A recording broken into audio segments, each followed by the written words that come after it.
Hello YouTube, this is your buddy Dabo Fat, coming to you for another video.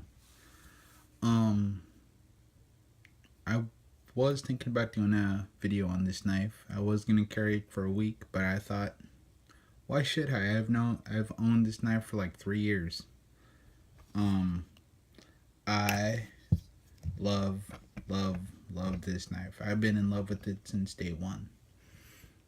So, little history, little backstory behind this little guy.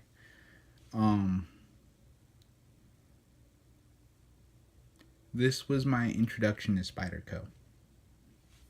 This was the knife I fell in love with. This is the Spyderco Ambitious. This is the shorter one, not tenacious. It's like a 3 1/4. It's a little smaller. This one's pretty good for everyday use, as you can see with all the blade wear. This was originally a satin grind, which you can still see, but a lot of the wear shows through also. We got G10 scales, steel liners. I put a custom lanyard on there. We're on phosphor bronze bushings here, and that was the initial reason that I fell in love with this knife. Like, before this, I owned like 10, 15, $20 knives. Like, before this, not that this isn't in the range, I just never felt quality like this before this knife. You see that? That was insane. So, and I have to explain to everyone I show, like when I use this at work, in front of coworkers, in front of customers, that this is a manual folding knife, that this is not a spring assist, because everyone just can't believe that action on this knife. So like I said, this is the Spyderco Ambitious. We got a Chinese steel 8CR13 MOV.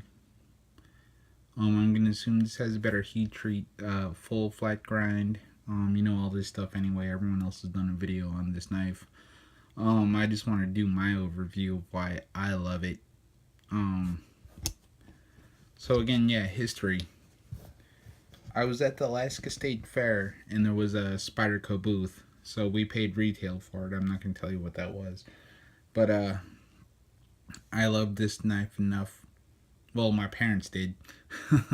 I saw this knife, I checked it out, I fondled it, I got it in hand, and I walked around for 2 hours contemplating if I wanted this knife until I accidentally spent all my money at the fair on other shit and junk. And then my parents knew how much I loved the knife and how I was contemplating it over it for half an hour, and they're like, let's get it for you. And I was like, no, it's fine, I don't need it, right? I was just like, I don't fucking need it.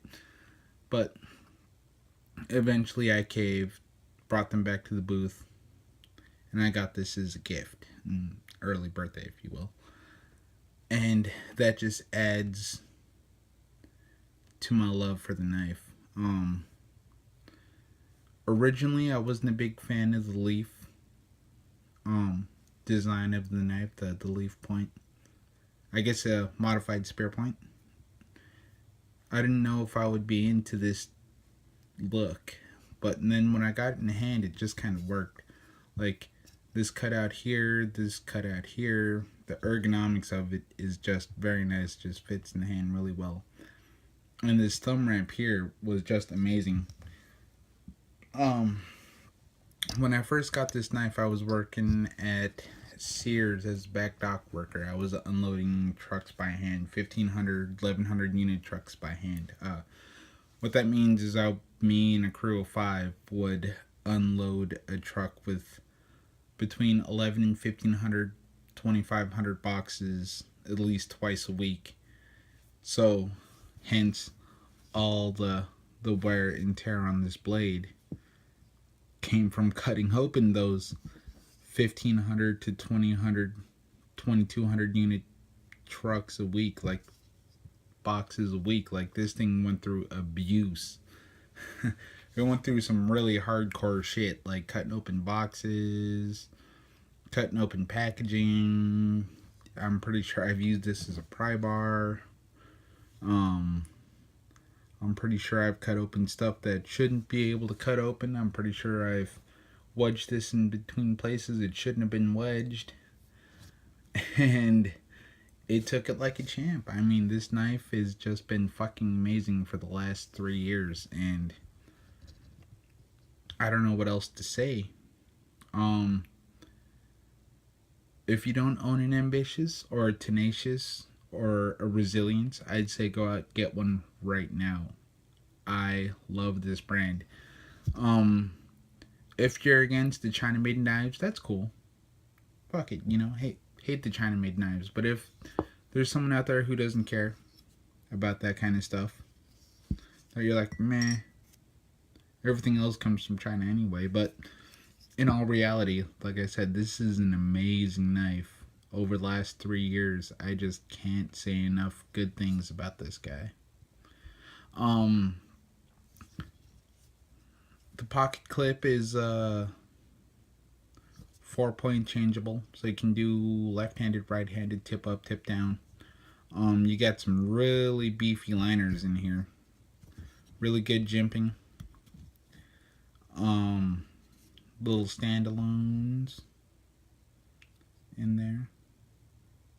So flow through design. That's kind of the specs of it. I put this little guy here, so it's kind of like an Ernie Emerson wave knockoff.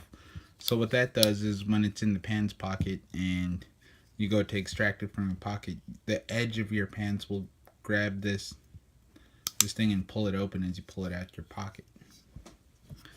In my case, which makes life easier sometimes when I'm using this thing, if I'm like one-handed, if I'm like holding something or my left hand is occupied with whatever, this thing makes life so much easier with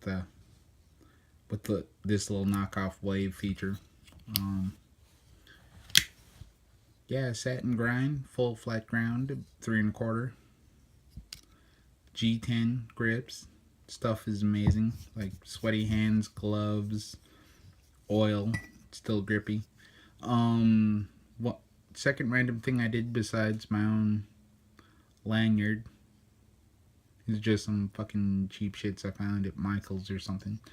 But the pocket clip I just cleaned really well, and I heat anodized the steel on my kitchen stove. I just grabbed some needle nose pliers and threw it in the heat until it turned a little darker, because originally it came with like this polished steel and it was kind of stonewashing, but in all the jobs I've had, technically I wasn't supposed to own a knife, so I wanted something a little more low key. So I put a fucking neon green lanyard on there, right? But anyway, yeah, so I wanted something a little low key, and I've seen videos of nothing fancy, a couple of other people doing shrink wrap, like for wiring. Just put that on here, heat it up, shrinks to the thing. And I was like, that's cool. I didn't really want to go for that, so what I did was, like I said, I just cleaned it really nicely. I use lighter fluid. I know some people use alcohol, all that cool stuff. But I just used some Zippo lighter fluid to clean it. And I anodized it, heat anodized it on the stovetop. But anyway, yeah, so that's my thoughts on this knife. I know it wasn't given a lot of specs, a lot of stuff. That's not really doing a review on these channels anyway. I'm just kind of my talking points, kind of my thoughts on these guys. But yeah, everyday carry. If you want to own a Spyderco, I'd say the Ambitious is a good way to start out in. Like I said, that 3 1/4 doesn't make it huge. Even with the G10, it's not too off-putting. So like, even if you use this at work, at a mall, at a store, opening up some package, opening up some mail, I don't think anyone would freak out. The other nice thing is phosphor bronze bushings. Makes this thing lightning fast. So I just do the middle finger flick. Or you can just open it normally. But this thing is just buttery smooth. Just amazing. There's no scratching, no gritty. I mean, it's just amazing, especially for this price point, for what you would spend to get this knife. Is just, oh my god. Would I recommend it? Hell yeah. I'd tell everyone, go out and fucking get them bitches right now. This knife is made for you specifically. But anyway, have a good evening, have a good day, have a good morning, whatever it is on that side of the world. And I hope you enjoy your weekend. This is Dave Buffett signing off.